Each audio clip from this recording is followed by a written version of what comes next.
I hate the Oracle Envoys. Out of all the enemies in the game, they're probably the most out of place ones. The first time we find them, they grandiosely play their horns, signaling to the world that the dawn of a new age is upon us. And while blending in fairly naturally on first glance, especially into a setting like Landel, with their golden horns raised above the golden city rooftops, their facade falls apart as soon as we start asking any questions. What are they? Why do they do what they do? Where do they come from? When did they first appear? How do we know what little we know of them? The closer you look at them, the less they fit. Not just into Landel, but into the setting in general. And that's because we know nothing about them in the first place. As such, this breakdown of the Oracle Envoys will be mainly theorizing while grasping at what few straws we have. First, however, I'll go over everything we know about them with certainty, then over what I consider fairly safe to assume, and then over everything else. Now, for what we know for sure, we have the item descriptions, starting with their weapon of choice. The Envoy's Horn. Golden horn of the Oracle Envoys. Profoundly weighty, its blows are sure to be felt. Originally an instrument, but one that cannot be sounded by a mere human, or perhaps it is too early to sound a call. Envoy's Longhorn and Greathorn share the same item descriptions except for the added descriptors of long and fanned.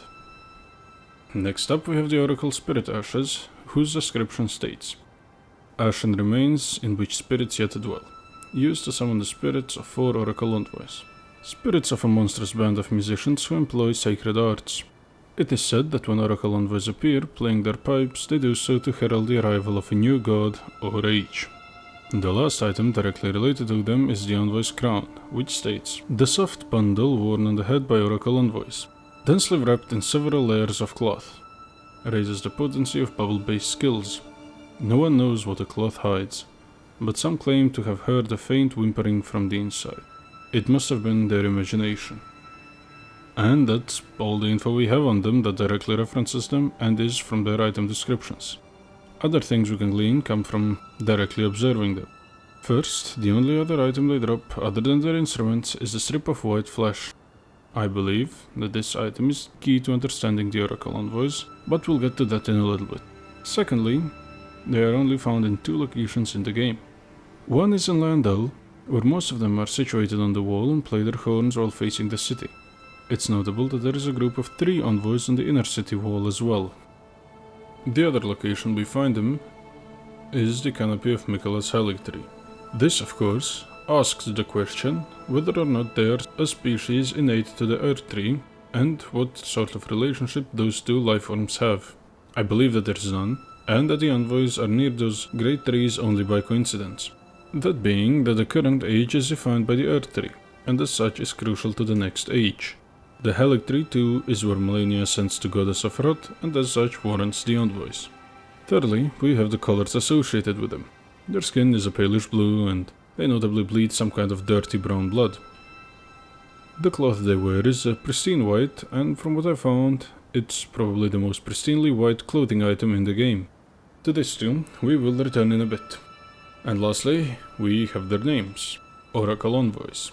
Oracle meaning a priest or priestess acting as a medium through whom advice or prophecy was sought from the gods in classical antiquity.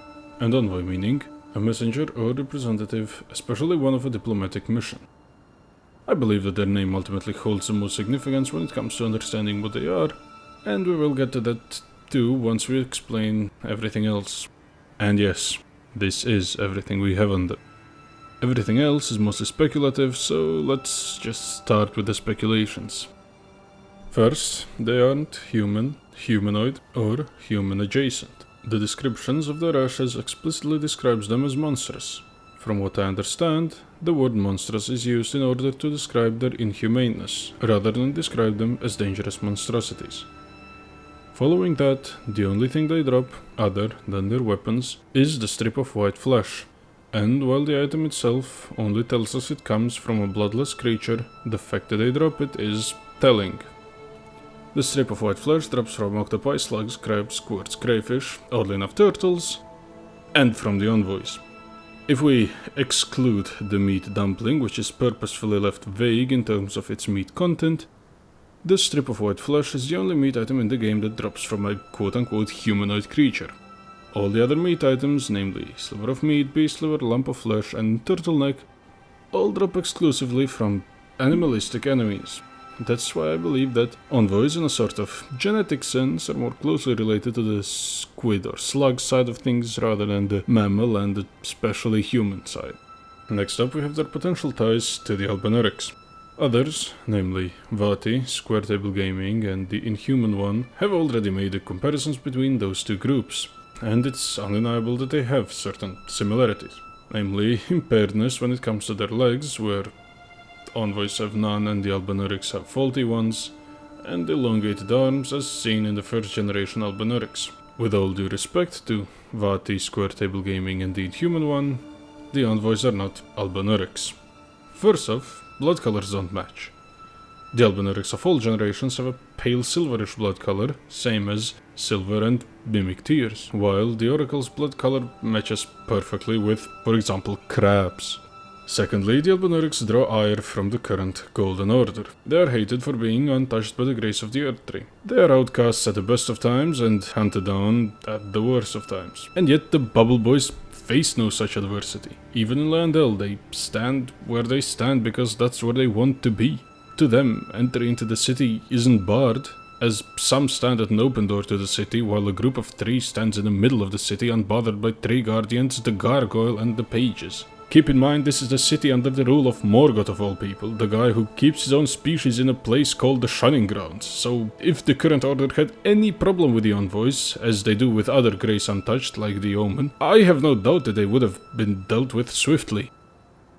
Okay, so what we know so far is that they are most likely related to basically slugs and that they aren't human or Albinauric. We sure are getting somewhere with this, so let's keep going.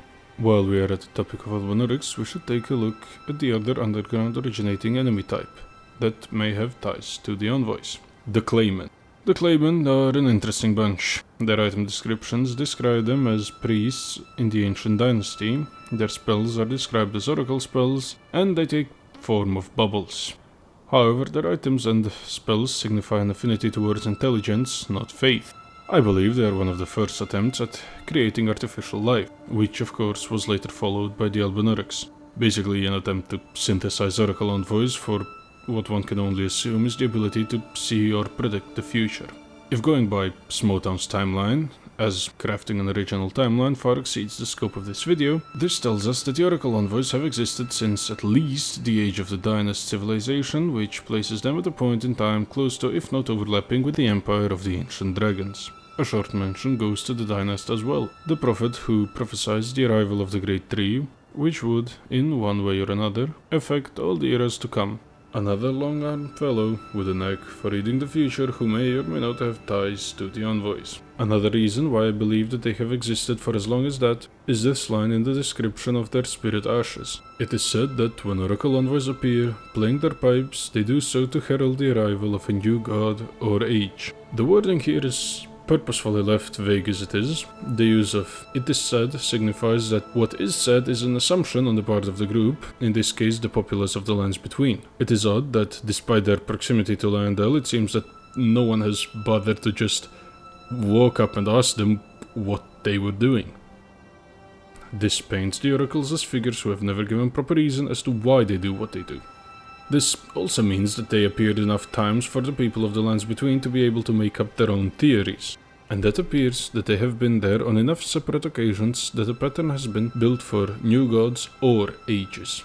So they were either here relatively recently to herald Marika's ascent to godhood, or maybe even Radagon's due to his merger with Marika. In the current setting in the game, the group in Landel is heralding in a new age, that brought upon by the tarnished player character, and the group in the Halictree Canopy who, due to their size and as such perceived age, have been there for a while longer, most likely heralding either Miquella's return or Malenia's ascension into the goddess of wrath. And finally, to quickly mention the reference to their color from earlier in the video, if we go by Hawkshaw's color theory video, white represents longevity. The envoys themselves in a way represent change, and the intensity and pristineness of the whites of the robes represents just how intense their longevity is, basically telling us that the very concept of change is ever present through the ages in Elden Ring. Now, with all that said, our understanding of them broadens a bit. Now we know that they are humanoid-like slugs who are very much not human or albinuric, who have been in the lands between since in-universe prehistory and served as an inspiration for the creation of the Claymen, who later on likely went to inspire the creation of the albinurics. They don't really talk to anyone, be it for the lack of want or ability. Okay, now this is finally shaping up to something. For this next part, I'll go over their connection with the Divine. Now, I want to preface this part again. Most of this is speculation based on the bits of info we can hardly even call hints. With that made clear, I'll keep going. Now, the Bubble Boys obviously have ties to divinity. However, how and to what divinity is a bit of a big question that we will start unraveling now. We know as much from the description of their spirit ashes, which state, spirits of a monstrous band of musicians who employ sacred arts. They have an affinity towards faith, as their weapons have faith requirements and scaling. However, it is those very weapons that can cause a lot of confusion. Every single faith scaling weapon in the game can be tied to some sort of divinity or faith. Be it the magma weapons used by the serpent folk as tied to their god-devouring blasphemous snake god, the black blades being tied back to Malekith, who in turn is a product of the two fingers, the tree club literally being made out of the wood of a holy tree, the magma skill sword being a result of taking the cult of Dragon Communion to its logical extreme, and so on. The Envoy horns, of course, have no such ties. Examining how long they've been in this world, which by my theory is a number of ages, they must be tied to something that's been relevant for at least that long. They obviously have no horse in the race for the next Elden Lord, they don't seem to care which god they are announcing, and are uncaring of who ultimately wins. They are hardly even messengers, only existing to notify the world that something is happening, and that's really it. Oddly enough, their relationship with the current order is similar to the Greater Wills. Just like them, the Greater Will doesn't really care for any order for that matter. Be it the Golden Order, the Perfect Order, or the Order of Dung. It only cares that there is order in the first place. I think that's why, when looking at their affinity for faith, the only deific concept that they can be connected to, based solely on mentality and allegiances alone, is the Greater Will. They, also, hardly even work as observers, to the point where their very eyes are veiled. I mean, they are observers, just not of the immediate world around them, and as veiled eyes are ever present in the Souls games, and Elden Ring is no exception. For this video, however, I want to draw a parallel to two specific characters, both of course with veiled eyes. First off, we have the primeval current sorcerer Lusat. Looking at his headpiece, Lusat's glintstone crown, we see a lot of similarities between it and the Envoys crown. Both are comically large and bulbous, wrap around the eyes, and have the title crown. Now, while I'm drawing a parallel to Lusat, mostly because of the visual similarities, the same of course counts for Azur. Now, to quickly summarize a much broader topic, Lusat's brain is in fact no longer a brain, but has become glintstone itself. Glintstone originates from the stars and as such has the effects of opening his mind to the greater cosmos, especially the stars. Fate itself is also bound to the stars. And, well, there we have it, a direct link from Lusat's weird head to the ability to see and read fate itself.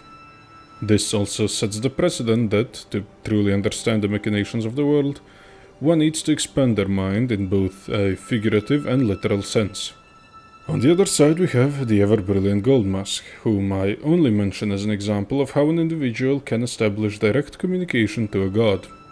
In a similar situation is Hayeta, eyes needing to be veiled to see her own divine guidance. And, with all the info we have now, it is my theory that the Bubble Boys are in direct contact with the Greater Will in a manner similar to Goldmask. However, they are using it more so as an intermediary to observe the flow of fate, and their affinity for holy comes directly from their contact with the Greater Will as well, as opposed to any other outer gods, holy orders, or cults. And that's really it. To tie it back to their names, which I mentioned in the beginning, Oracle meaning they are mediums that spread prophecies from the gods, in this case the Greater Will, and Envoy meaning a representative or messenger. And finally, to summarize everything we've got, they are humanoid slug dudes, not connected to humans or albinurics. They have been in the lands between for ages, dooting away one age after another. Trying to harness their fate-observing abilities, the ancient dynasties attempted to recreate the Oracle Envoys, resulting with the creation of the Claymen, whose creation later inspired the creation of Albanurics. They are in direct contact with the Greater Will, allowing them to see the flow of fate, and as such they know the time and place to sound their horns. And now, that leaves us with only a few things left to explain, starting with the line about their horns. But one that cannot be sounded by a mere human, or perhaps it is too early to sound the call. Now, too early implies that it is too early in relation to the next coming age or god. This line is an interesting one, as the Tarnished can indeed just sound a horn. The Envoys are also seen just playing their horns on every location we encounter them. All this tells us, in a bit of a roundabout way, is that it's not too early to sound the horns and that the new age is indeed upon us. The other unexplained line states, "No one knows what the cloth hides." Now, what the cloth hides is a pretty easy one. It hides a comically enlarged head that's probably only being held in place by that very cloth. But some claim to have heard a faint whimpering from the inside. It must have been their imagination. The question this naturally leads us to is, of course, did the people actually hear a whimper, or was it just their imagination? And only one of these options makes sense. Now, from what I know, there is no other lore about people just imagining things. Being fooled by illusions or lies, of course, but just imagining things, I don't really think so. Though, of course, feel free to correct me if you have any evidence to the contrary. And we can actually just hear them whimper. It is the only vocalization we actually hear of them. So I'm inclined to accept the theory that they do whimper, and if the rest of my theory is correct, they have reason to whimper. Seeing the strings of a world moving along as they watch on helplessly, and just do it every once in a while just to tell people that something is happening. And now, to finally summarize for the last time. They are a people that's descendants of slugs, octopi and similar creatures. They have been in the lands between for millennia, maybe even since the very beginning when the Greater Will effectively created life from the One Great, and ever since then, they have been ushering in new gods or ages. They use their direct link to the Greater Will to divine the future, in a manner similar to the sorcerers divining fate by reading the primeval current, the resulting expanding consciousness leading to an expanded head similar to that of Lusat. The Dynast civilization used them as the inspiration for the creation of the Claymen, to try and harness their fate or future-seeing abilities. However, the Claymen failed to find oracles in their bubbles and are still looking for them. Down the timeline, the Claymen experiments resulted in the creation of the Albanurics. Even nowadays, they still only work as heralds of change in this world, as seen by one group ushering in a new age in Lyandel, while the other plays their pipes for either the return of Mikola or the ascension of Malenia. As they are merely heralds of change, they are not seen as threats and draw no ire from the general populace. They only know that something will happen, and do not know the details, explaining why they would be hostile to the player Tarnished. So yeah, that's my theory on what the Oracle Envoys are, with as much detail as I could scrape together. Now on the side I want to quickly mention how the Bubble Boys may just be a Bloodborne reference as well. Their alienness is akin to the, aliens, as well as their blue skin and disproportionately long arms, their bloated heads and alleged whimpering reminiscent of both the aliens and the asylum patients, and their very faces just resemble Cos, or as some call her Cosm, not part of the theory by any means, but just a neat little observation a friend of mine pointed out. Next up, I'm probably going to do a similar style video on Shabriri. While I know that Sekiro Doobie already did that, just like in this one, I will be using exclusively in-game info, so it's still gonna be a unique video. And yeah, that's it, so do the whole thing if you want to be there for the next one, and see ya!